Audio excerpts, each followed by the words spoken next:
बोल श्री कृष्ण महाराज की जय। श्रीमन्नारायण नारायण नारायण, श्रीमन्नारायण नारायण नारायण, श्रीमन्नारायण नारायण नारायण, श्रीमन्नारायण नारायण नारायण। बोल श्री कृष्ण महाराज की जय। श्रीमद् भगवत गीता यथारूप अध्याय 13 प्रकृति पुरुष तथा चेतना। अर्जुन उवाच प्रकृति पुरुष चैव क्षेत्रे क्षेत्रे त्रयमेव च इतद्वेदितुमिच्छामि ज्ञानश्रेय च केशव। श्री भगवान उवाच इदं शरीर कौन्तेय क्षेत्रमित्य विधीयते इति शेगुः वेदित प्राहु क्षेत्रियग इति त्रिदंड।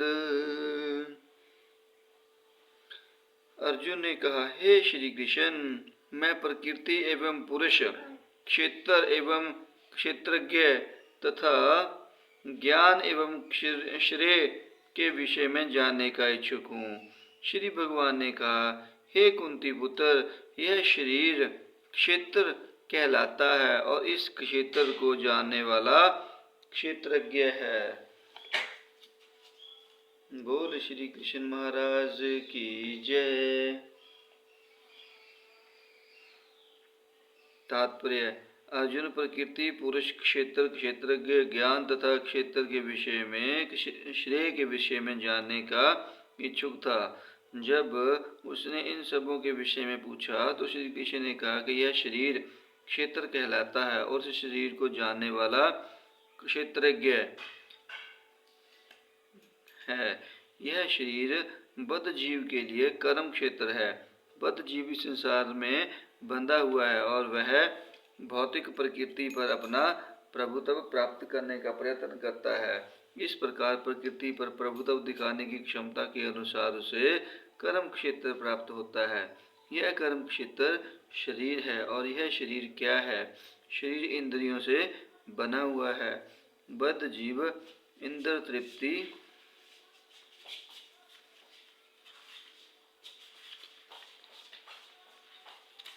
चाहता है और इंद्र तृप्ति को भोगने की क्षमता के अनुसार ही उसे शरीर या कर्म क्षेत्र प्रदान किया जाता है। इसीलिए बद्ध जीव के लिए यह शरीर क्षेत्र अथवा कर्म क्षेत्र कहलाता है।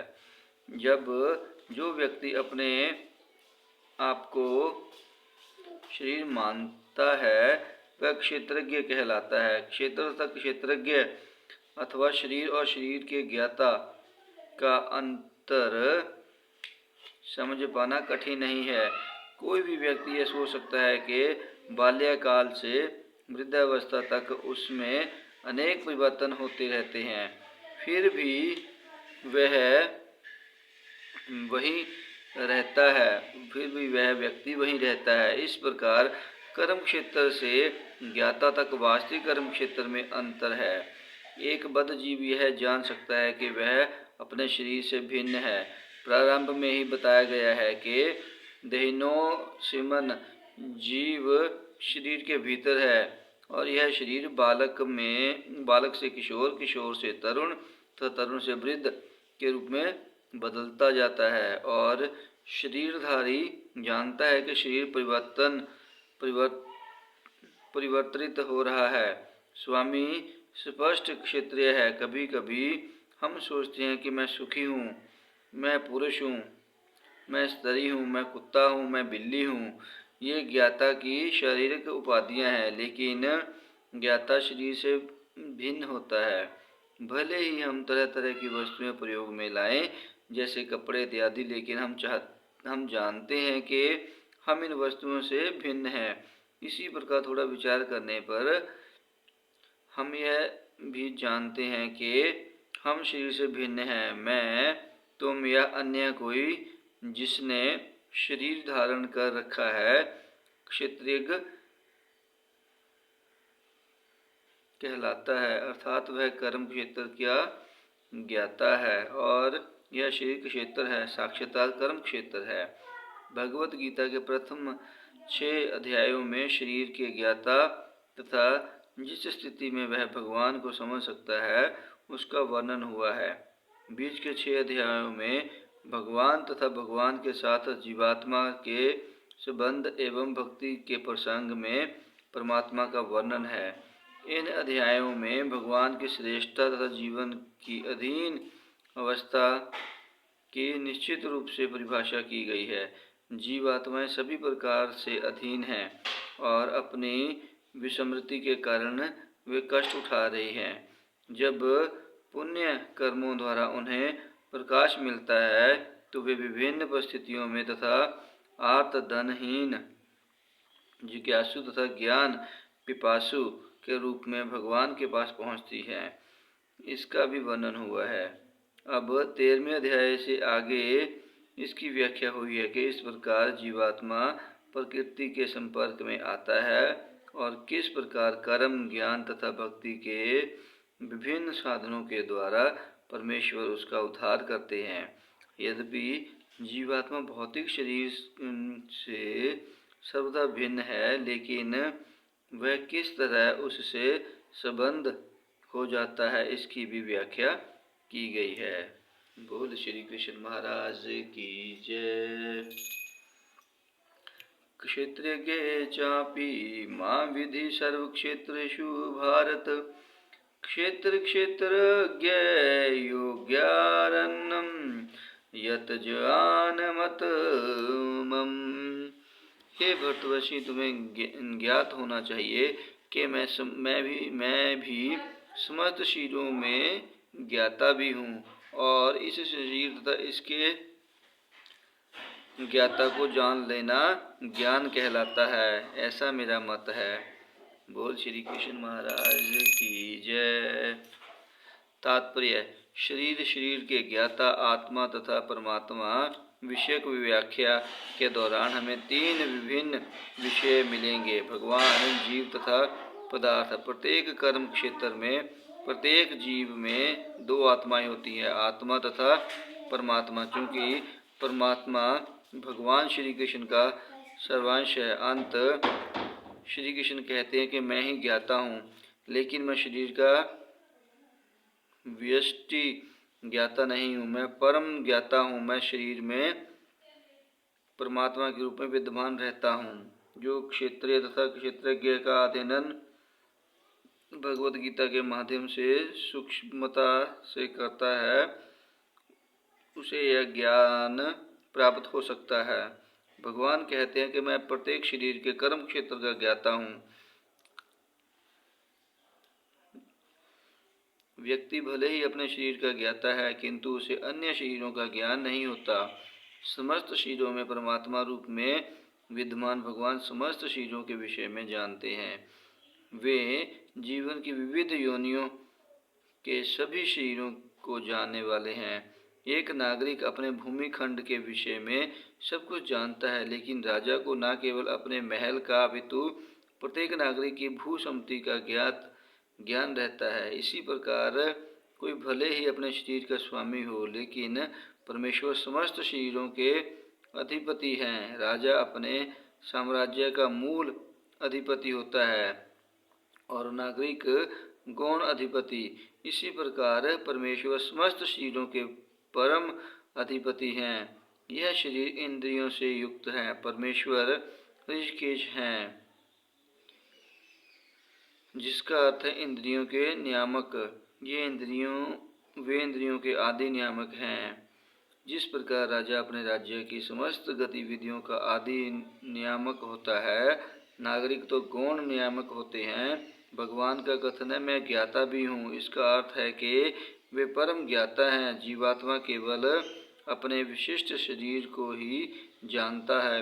वैदिक ग्रंथों में इस प्रकार का वर्णन हुआ है: क्षेत्राणि शरीराणि बीज चापि शुभाशुभे तानि वेत्ति स योगात्मा तत्व क्षेत्रज्ञ उपयते। उच्यते। यह शरीर क्षेत्र कहलाता है और इस शरीर के भीतर इसके स्वामी तथा साथ ही परमेश्वर का वास है, जो शरीर तथा शरीर के स्वामी दोनों को जानने वाला है। इसीलिए उन्हें समस्त क्षेत्रों का ज्ञाता कहा जाता है। कर्म क्षेत्र कर्म के ज्ञाता तथा समस्त क्षेत्रों के परम ज्ञाता का अंतर आगे बतलाया जा रहा है।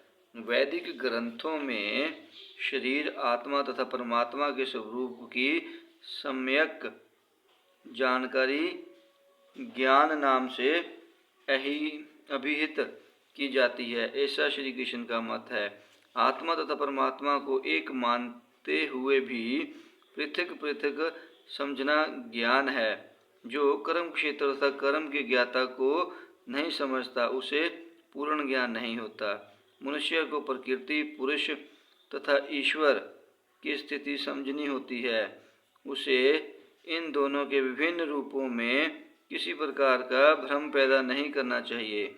मनुष्य को चित्रकार, चित्तर तथा तुलिका में भ्रम नहीं करना चाहिए। यह भौतिक जगत जो कर्म क्षेत्र के रूप में है, प्रकृति है और इस प्रकृति का भोक्ता जीव है, और इन दोनों के ऊपर परम नियामक भगवान है।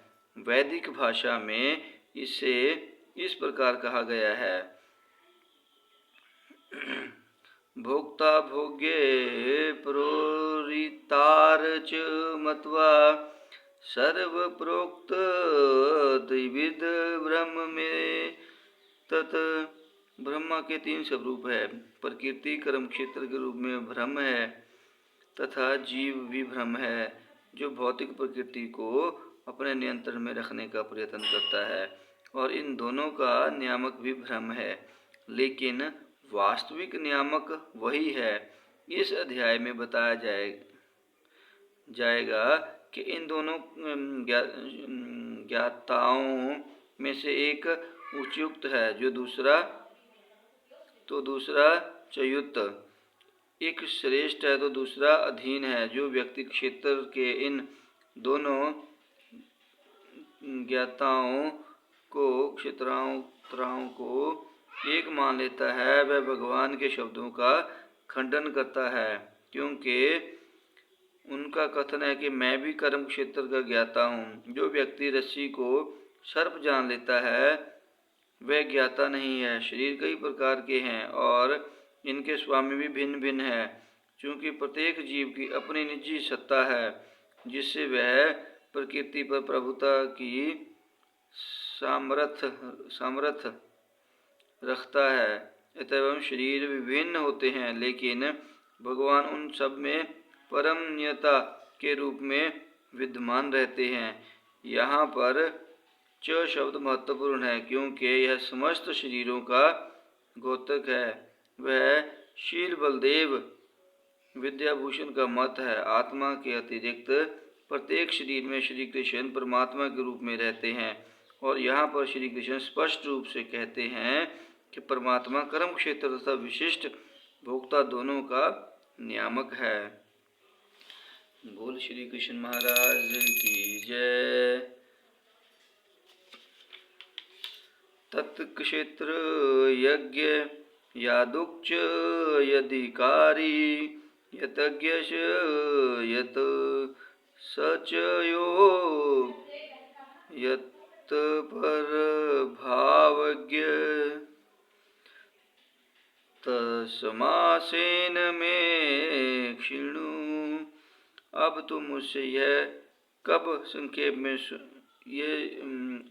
मुझसे यह सब संक्षेप में सुनो कि कर्म क्षेत्र क्या है, यह किस प्रकार बना है, इसमें क्या परिवर्तन होने हैं, यह कहाँ से उत्पन्न होता है, इस कर्म क्षेत्र को जानने वाला कौन है और उसके क्या प्रभाव हैं।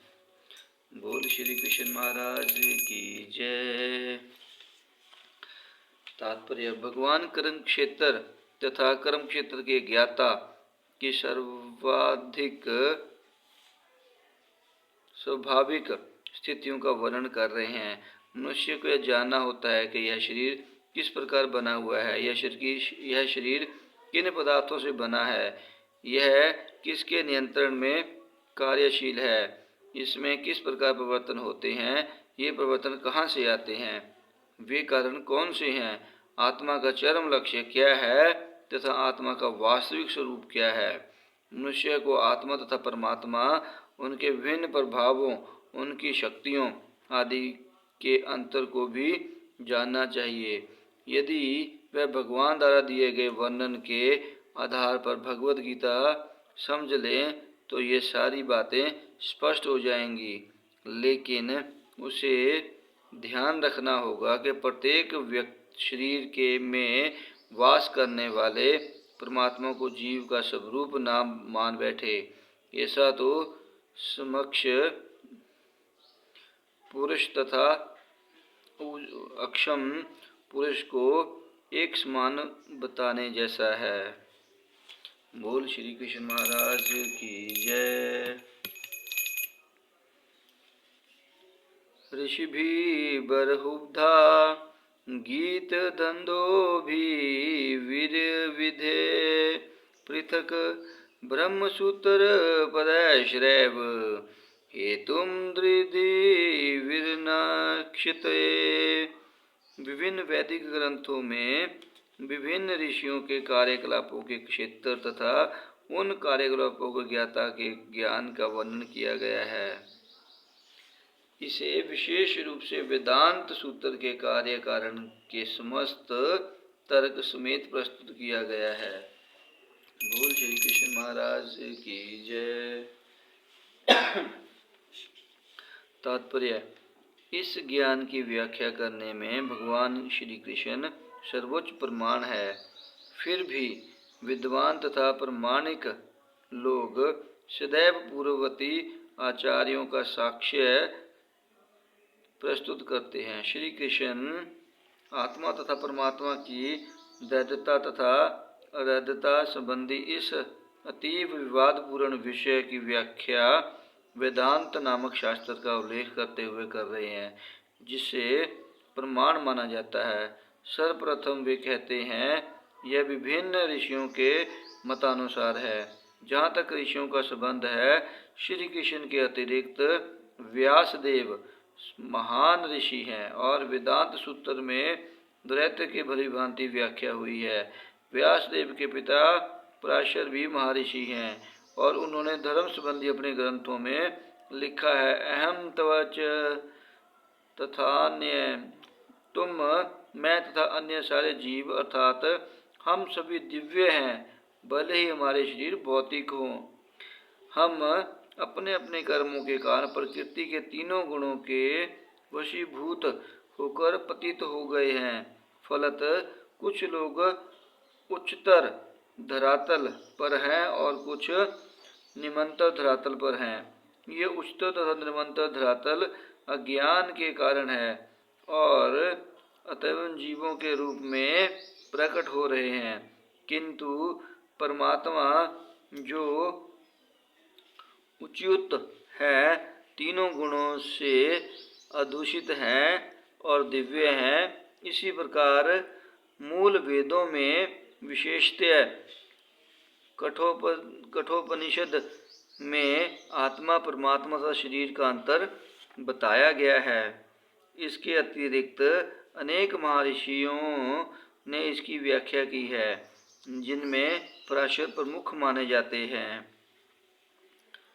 छंदोभी शब्द विभिन्न वैदिक ग्रंथों का सूचक है। उदाहरणार्थ तैत्तिरीय उपनिषद, जो यजुर्वेद की एक शाखा है, प्रकृति, जीव तथा भगवान के विषय में वर्णन करती है। जैसा कि पहले कहा जा चुका है, क्षेत्र का अर्थ कर्म क्षेत्र है। क्षेत्रज्ञ की दो कोटियां हैं, जीवात्मा तथा परम पुरुष। जैसा कि तैत्तिरीय उपनिषद में कहा गया है, ब्रह्म पुंछ प्रतिष्ठा भगवान की शक्ति का प्रकटाय अंतरमय रूप में होता है, जिसका अर्थ है अस्तित्व के लिए भोजन पर निर्भरता। यह ब्रह्म की भौतिकतावादी अनुभूति है। अन्न में परम सत्य की अनुभूति करने के पश्चात फिर प्राणमय रूप में मनुष्य सजीव लक्षणों या जीवन रूपों में परम सत्य की अनुभूति करता है। ज्ञानमय रूप में यह अनुभूति सजीव लक्षणों से आगे बढ़कर चिंतन, अनुभव तथा आकांक्षा तक पहुँचती है। तब ब्रह्म की उच्चतर अनुभूति होती है, जिसे विज्ञानमय रूप कहते हैं, जिसमें जीव के मन तथा जीवन के लक्षणों को जीव से भिन्न समझा जाता है। इसके पश्चात परम अवस्था आती है, जो आनंदमय है, अर्थात सर्व आनंदमय प्रकृति की अनुभूति है। इस प्रकार से ब्रह्म अनुभूति की 5 अवस्थाएं हैं, जिन्हें ब्रह्मपुंछ कहा जाता है। इनमें से प्रथम 3 अक्षयमय, प्राणमय तथा ज्ञानमय अवस्थाएं जीवों के कार्यकलापों के क्षेत्रों से संबंधित होती हैं। परमेश्वर इन कार्यकलापों के क्षेत्रों से परे हैं और आनंदमय है। वेदांत सूत्र भी परमेश्वर के आनंदमयो भ्यासात कहकर पुकारता है। भगवान स्वभाव से आनंदमय हैं। अपने दिव्य आनंद को भोगने के लिए वे विज्ञानमय, प्राणमय, ज्ञानमय तथा अंतरमय रूपों में विस्तार करते हैं। कार्यकलापों के क्षेत्र में जीव भोक्ता माना जाता है, किंतु आनंदमय उससे भिन्न होता है। इसका अर्थ यह हुआ कि यदि जीव आनंदमय का अनुगमन करने में सुख मानता है तो वह पूर्ण बन जाता है। क्षेत्र के ज्ञाता रूप में परमेश्वर की और उसके अधीन ज्ञाता के रूप में जीव की तथा कार्यकलापों के क्षेत्र में प्रकृति का यह वास्तविक ज्ञान है। वेदांत सूत्र या ब्रह्म सूत्र में इस सत्य की गवेषणा करनी होगी। यहाँ इसका उल्लेख हुआ है कि ब्रह्म सूत्र के नीति वचन कार्य कारण के अनुसार सुंदर रूप में व्यवस्थित हैं। इनमें से कुछ सूत्र इस प्रकार हैं: न विषयद क्षुत्रे, नात्मा क्षुत्रे तथा परंतु तुच्छुते। प्रथम सूत्र कार्यकलापों के क्षेत्र को सूचित करता है, दूसरा जीव को, तीसरा परमेश्वर को, जो विभिन्न जीवों के आश्रय तत्व हैं। बोल श्री कृष्ण महाराज की जय। श्रीमन्नारायण नारायण नारायण, श्रीमन्नारायण नारायण नारायण, श्रीमन्नारायण नारायण नारायण, श्रीमन्नारायण नारायण नारायण। बोल श्री कृष्ण महाराज की जय।